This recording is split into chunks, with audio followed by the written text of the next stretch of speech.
I'm not against a sex doll or a sex robot if they are used for entertainment.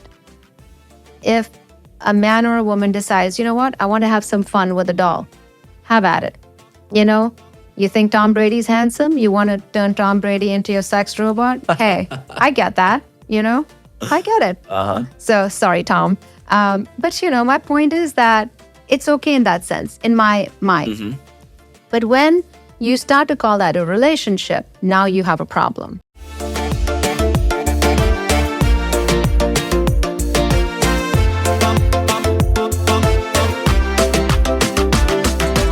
Welcome to America's #1 sexuality podcast, Dr. Sex Fairy.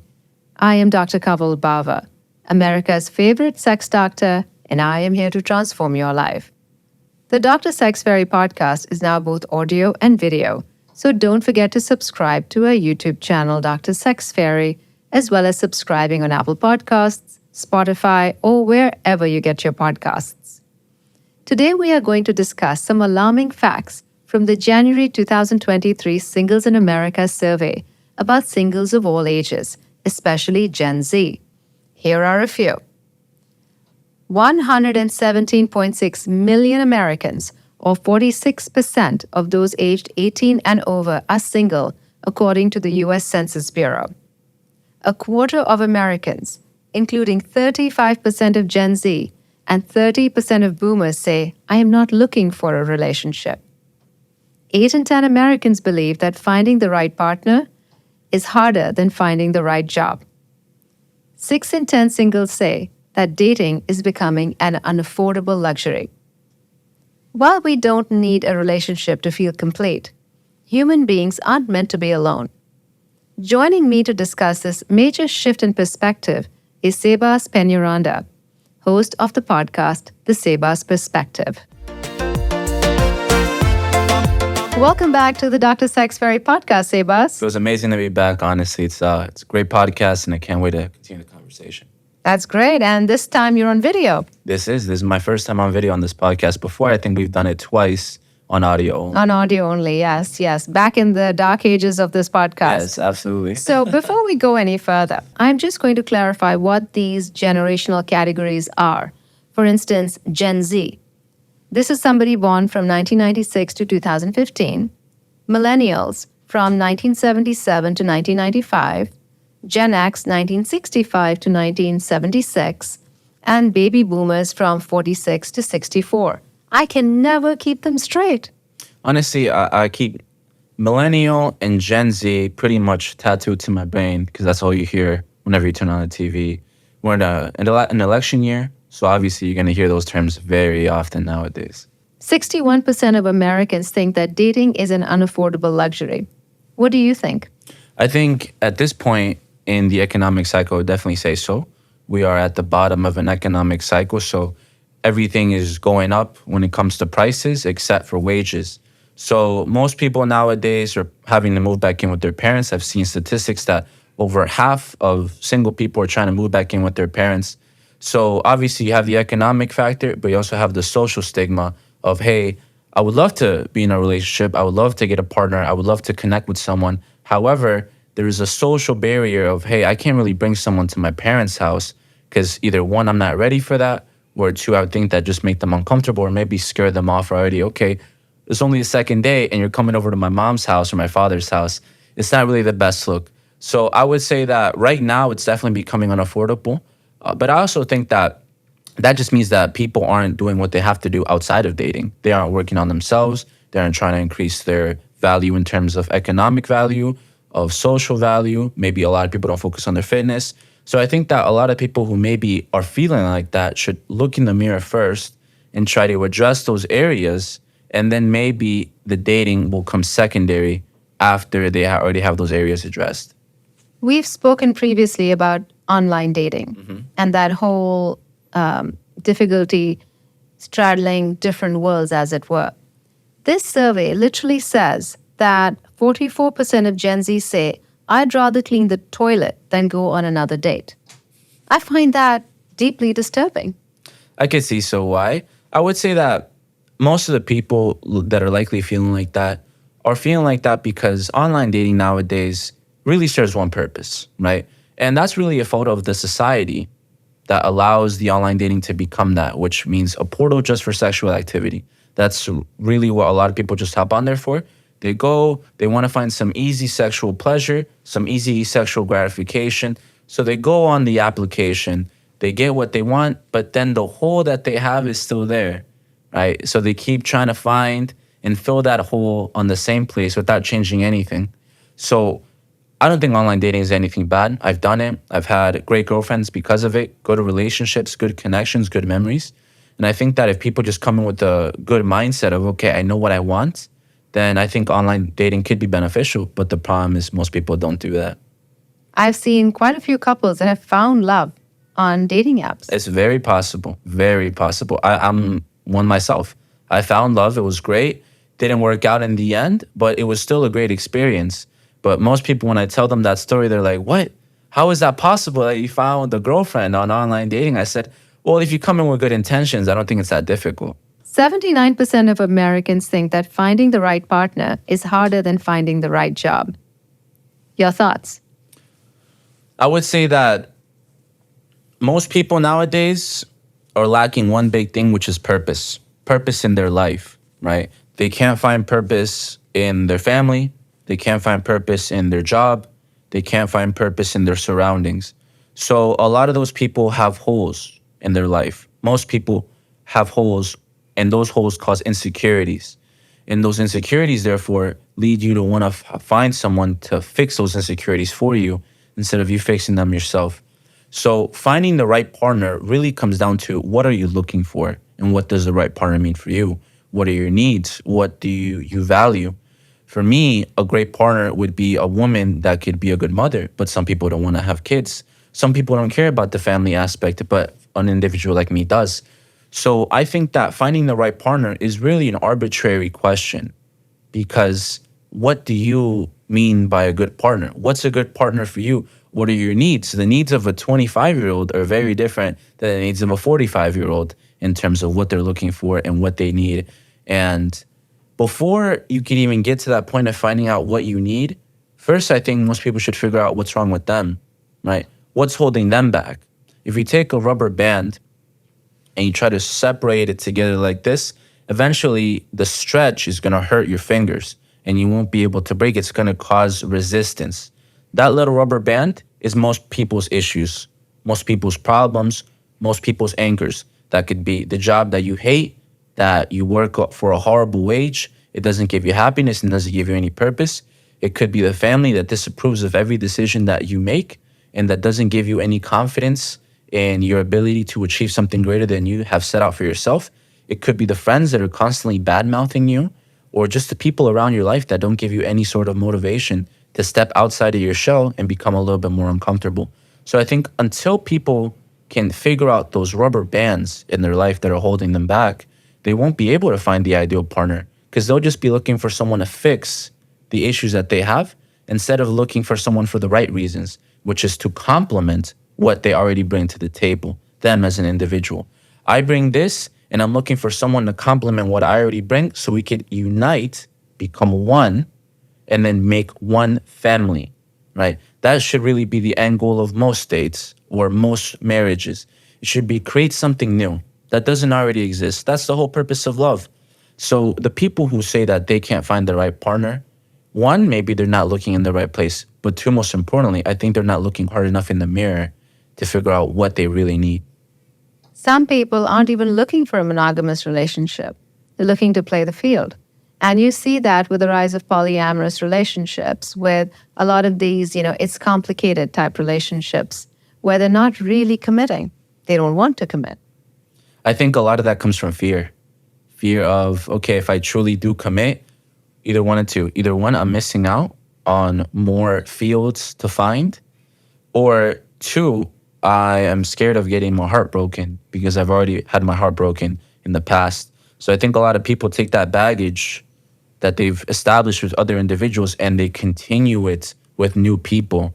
And you could find a great person that has no baggage, but you combine them with a person who does, and then they end up damaging that individual. And then the cycle just continues over and over and over across all of society. So I think that people should take a risk, right? Nothing that is safe is worthwhile, right? Any individual who has been written in a history book took some sort of risk. Individuals like Abraham Lincoln, Steve Jobs, Martin Luther King, and so on and so forth, all took risks of their time. And every single one of us takes a risk every single day by interacting with people, by having conversations, by seeing who we like and who we don't like, and most importantly, by being vulnerable with certain kinds of people. I think the individual that you could find yourself being vulnerable with is truly an individual worthwhile. But some people, like you said, don't want that. They don't want that monogamous relationship. They want the multiple individuals, the endless sex. But I think a lot of those individuals are really just lacking an individual that they can be vulnerable with. You know, the other problem that I see in society right now, something that really boggles my mind, is that the very concept of sex has changed. Because now people have virtual reality relationships. I thought I was being punked when somebody first told me that they knew somebody in a VR relationship. I said, what is a VR relationship? I really didn't know. And they looked at me like I was really very naive. I guess I was. I'm also naive because I've never heard of Never heard of a virtual reality girlfriend. But people are in relationships, quote unquote, with VR people. So with the rise of artificial intelligence and whatnot, you could, in theory, put on a virtual headset and have a woman talk to you or a man talk to you, whichever way, whatever floats your boat. And you can convince yourself that that's a person, that you are in a real relationship. But what could be further from the truth? You're not in a relationship. No way. So we need to, it's one of those situations, I think, where we're almost afraid to call out craziness for what it is. 100%. And I'm sure there are people who leave me nasty reviews for saying this, but I'm sorry, that's not a relationship. That's a game.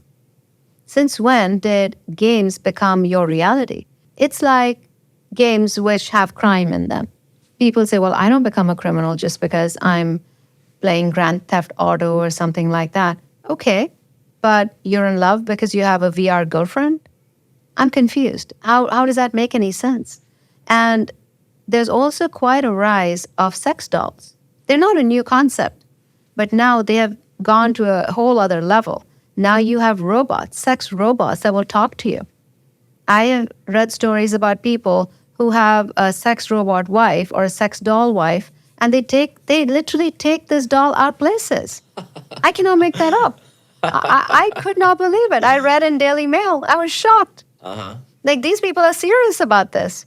So in a world where you can have a sex doll and take her to a restaurant and be completely okay with it, well, clearly your concept of a relationship is perhaps very different from what my concept is or what your concept is.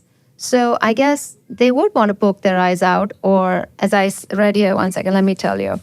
30% of Gen Z said they'd rather walk on hot coals than go on another online date. Well, why would you need to? You have a sex doll. Yeah, I think that everything you just said puts one word in my mind, which is fear. All these individuals are terrified of human interaction. They're terrified of the risk of rejection. And to save themselves from that anxiety, they find something that they can control 100%. Artificial intelligence will tell you what you want to hear, right? A sex doll will let you get whatever sexual desire you want, right? Because you can control it 100%. But that fear of being out of control, which is where love comes in, right? Because a lot of times it can be uncontrollable. The emotion is so strong. I think that a lot of people are afraid of that. And also, a lot of people would rather escape reality than live in the reality that they're in. We're in a time in the world where rewarding mental illness is seen as a virtuous concept, as something that we should do, as something that we should encourage, when that's further from the truth. We should never encourage mental illness to rise in the levels and scales of society and rewarding people for bogus behavior. So a lot of these people, one, they need help, right? They genuinely need someone to come into their life and say, hey, what are you doing, right? This isn't normal. This isn't right. There's better ways to live your life than to hide away in a reality that doesn't exist, right? Whether it's the virtual reality whether it's a prop, whether it's with a toy or a video game. It's a reality that doesn't exist, right? And instead of trying to live a life that doesn't exist, you should focus on making the life you currently have become one. Because what happens? A lot of these people, they do that now, but they're going to grow old one day, right? One day they're going to be 70, 75, alone, no family, no descendants, no one to take care of them. They're going to see all of their other neighbors talk about how their grandkids and their great grandkids and their children are going to come visit them. And then they're just going to be alone with no one to talk to. They have the sex doll. They're not And alone. they have the sex doll, but the sex doll can only take you so far. It can only let the lust in your mind go to a certain point before that real loneliness starts coming back in. Well, we've talked about this before because, we're friends off, off this platform anyway, but we've talked about how our cultures are very similar because you come from a Latin culture. Yes. I come from an Indian culture. Very pro-family, very pro-long-term relationships. Oh, yes. So for us, in some ways, it's harder to wrap our brains around some of these pseudo-relationships. Now, some may say, how can you call them pseudo-relationships? They're real to me. Perhaps, but that's not a human being. So to me, that's not a real relationship. I remember a movie a long time ago called Castaway with Tom Hanks. Yes, great movie. Great movie. In the movie, however, it talks about how Tom Hanks has a volleyball, right? And it becomes a real friend to him, right? But at the end of the day, it was just a volleyball, right? So people could try to put their own perception on reality, on inanimate objects, or on certain things. But you can't force people to see your own version of reality when there's a thing called objective truth. So the objective truth is, this thing isn't alive. Right? And it doesn't matter how much you try to convince people it's alive, it's not alive. You can give it a name. You give it a name. Listen. Give it a name. I'm going to call this chair I'm sitting on right now Willie. I'm going to call this other part of it Free. I'm going to combine it and now it's Free Willie and it's my pet. I think a lot of this is that the sex doll or the robot or the virtual reality girlfriend is a coping mechanism. So you can't handle the fact that you're alone, that perhaps you're an introvert, or maybe you had some real psychological dilemma growing up that hasn't really been processed fully, that you haven't sought any help for, either because you were embarrassed or because it simply wasn't available to you growing up or in, your adulthood. So you are using that to disregard what's really going wrong in your life or that has gone wrong in your life in the past. So I'm not against a sex doll or a sex robot if they are used for entertainment. If a man or a woman decides, I want to have some fun with a doll, have at it. You think Tom Brady's handsome? You want to turn Tom Brady into your sex robot? Hey, I get that, I get it. So sorry, Tom. But, my point is that it's okay in that sense, in my mind. But when you start to call that a relationship, now you have a problem. Yeah, because words mean things. Words have very powerful uses, right? It's why for a long time, right, many empires, the way that they would control their subjects would be through education, right, through language, because words have meaning. So the issue of today is we try to change the meaning of words to suit things that do not apply to those words. And then we force the change of language to therefore apply to a change in culture. And there we have things like you said, the sex dolls, the pseudo relationships.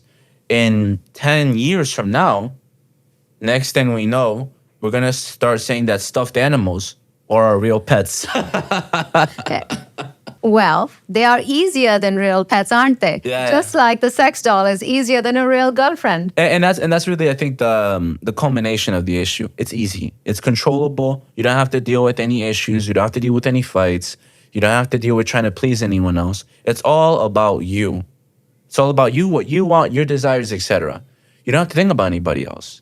And I think that's where the big disconnect here is that that's not real love. That's not a true relationship. A relationship is between two individuals, right? Some people might try to say polyamorous, etc. Oh, I'm a man, but I have 4, 5, 6, 7 women that I love and that I care for and that please me, right? But those women don't love each other. They love you. And you care about those women, right? It's a two-way street every single time, right? It can't just be all about one individual, right? Because then you have not a relationship, right? But more of a Situationship. yeah, or I was gonna say more like a slave master kind of situation where like you please me and I don't care about anything that you do.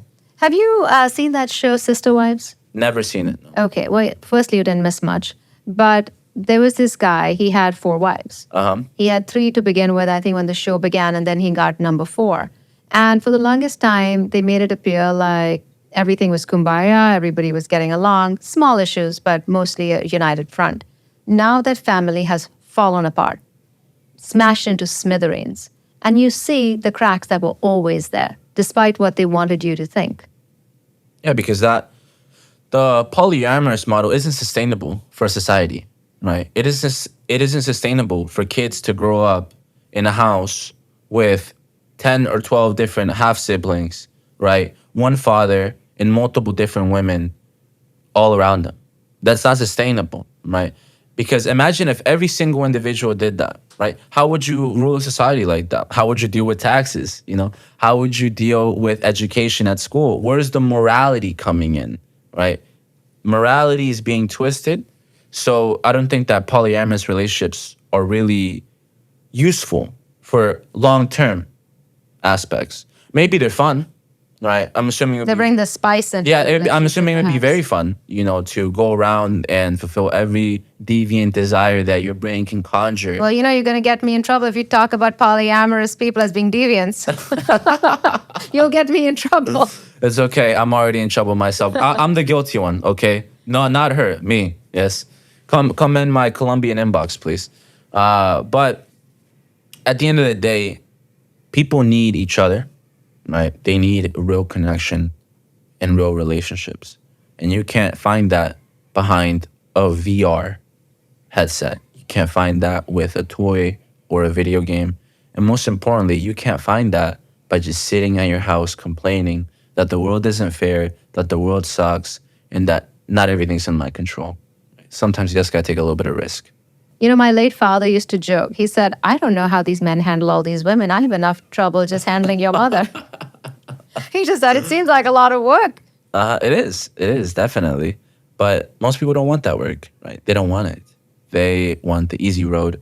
And I think also the fact that, let's say, divorces are so high nowadays is probably a reason for that. People are scared of like, hey, I don't want to get into a relationship and then 10, 20 years down the line, someone just wakes up next to me and they tell me they don't love me anymore.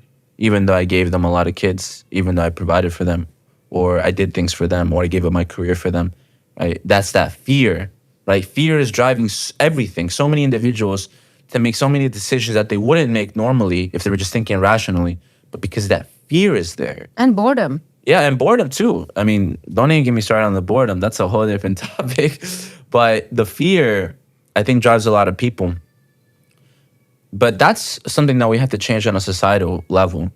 But all of societal changes start at one place, and that's the house, right? At the dinner table, on the couch. But do you know that very often Americans are not even having dinner together as a family? Yeah, because, again, they are so caught up on the the economist aspect of life. I need to get the money to pay the bills. I need to get the money to pay the food. I need to pursue my career, right? Here in the U.S., we're trained since we're little kids to think about our career. And we're taught to think about it since 8th grade. Hey, where are you going to go to high school? Because this certain high school is going to give you a better chance to go to a better college. Okay, now you're at high school. Which college are you going to go to? Certain colleges have better programs for X careers, medicine, law, economics, etc. And then you get to college. Okay, let me join certain clubs because that'll give me better opportunities to get a better job. And then you get to the job.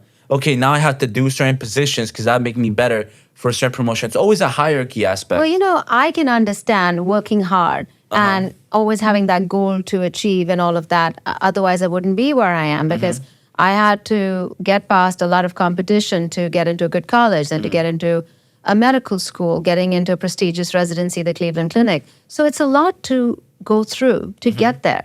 But I think the enemy is not goals. I think the enemy is losing perspective of what's important ultimately. No, that's what I was going to say. It's never goals. Goals are essential.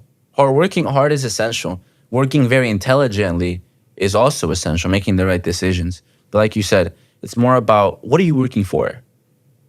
Like, what's your purpose? Right? If you lose sight of that, you have nothing. Absolutely. And for me, it's always been family.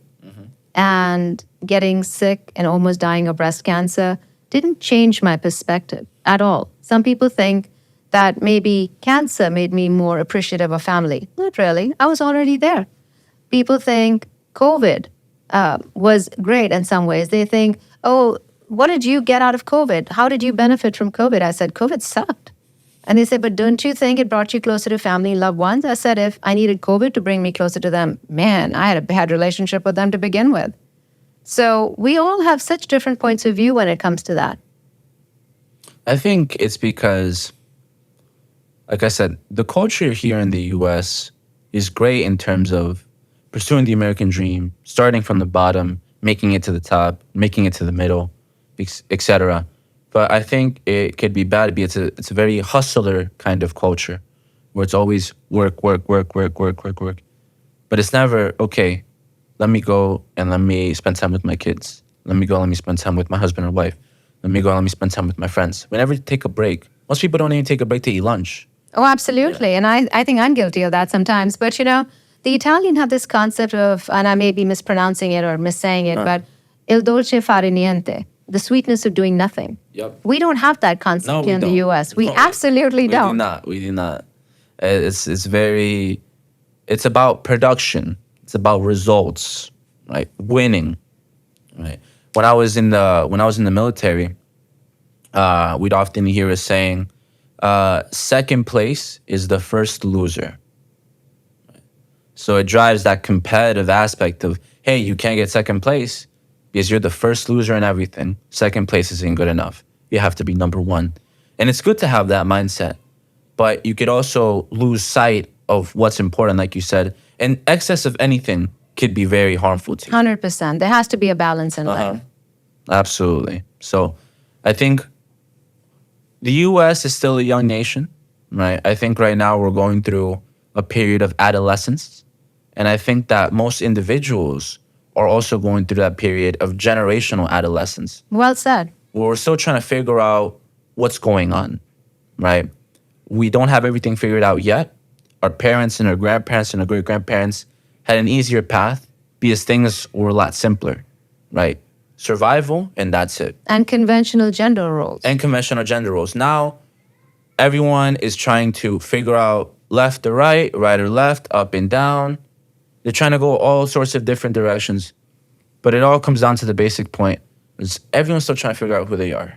I mean, I'll tell you, honestly, people get very uncomfortable with what I do sometimes, and men especially. And the fact that I am successful at what I do makes them especially uncomfortable. It brings a certain insecurity because you, being a successful woman, right, now you're in a higher echelon where either a man is at your level or he has to be higher, right? Because women typically don't date down. They don't typically date down. They want someone who is at least on their level, at minimum. So that must make it very difficult for you finding a suitable partner because that must bring out a lot of insecurity, right? Of, oh my goodness, she's so successful. And then it makes them look in the mirror like, well, what am I doing, right? We're the same age, but we're living two different complete lives. So that must be very difficult for you, honestly. It can be tricky. Absolutely. For me, not so much. We live in a world now where realistically you can get to any country on the planet for very cheap, very economically. Very quickly. Very quickly too, rapidly. I remember looking at flights, looking at the fact that I could get from Miami, Florida to Sydney, Australia in 24 hours, right? A day, and I'm on the complete other side of the planet. What does that mean from a dating aspect? That means that now options are truly unlimited for people of my generation. That it's not just the individuals in your hometown anymore, or in your home city, or at your neighborhood school, right? It's now the entire planet. You go anywhere and potentially find someone that matches everything you want. So that is awesome, but that could also simultaneously be an issue because then you're trying to find that perfect person that checks off every single little thing. And the moment you find an individual that's great, fantastic, 10 out of 10 by some metrics, but doesn't check off one box, then you're not happy. You're not satisfied because you're trying to find that right person.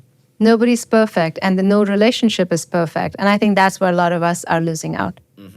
You know, this survey talked about penguins mating for life and cats finding their partners very disposable. I'm definitely a penguin. And unfortunately, we're living in a cat world. Yeah, we're living in a world of a bunch of individuals who are a little tense. Anyway, Sebas, a great conversation as always. How can people find you? You can find me at the Sebas Perspective on Instagram. You could also look it up on Spotify, YouTube, iHeartRadio, Apple Podcast. I'm on pretty much all the social media networks you could find. So if you want to hear more controversial takes, if you want to hear a lot more thoughts and perspectives that might very well resonate with your own, go and check me out and we could have a great conversation. Well, thank you for being on the podcast again. Thank you very much. Thank you for having me. It is clear that the landscape of relationships and dating is evolving, with more individuals, including a significant portion of Gen Z, expressing a lack of interest in pursuing relationships. Additionally, the increasing perception of dating as a costly endeavor only adds to the complexity of modern romantic connections. Half of Americans, like penguins, want a mate for life. Then you have 19% of Gen Z wanting to date like cats, indifferent, and allowing partners to come and go. While independence and self-sufficiency are empowering, human connection remains a fundamental aspect of our well-being. I hope that you find that connection somewhere on the spectrum between penguins on one end and cats on the other. Thank you for joining me on this episode of the Dr. Sex Fairy podcast. If you are watching this on YouTube, don't forget to leave questions and comments. I will answer them personally. Make sure you like this video and subscribe to my channel, Dr. Sex Fairy, so that you never miss a video. If you are listening on Apple Podcasts, Spotify, or elsewhere, do subscribe to the Dr. Sex Fairy podcast. We have lots more great content and guests to come. Check out my super hit TikTok account, Dr. Sex Fairy, and my Instagram, The Real Dr. Sex Fairy. Until next time.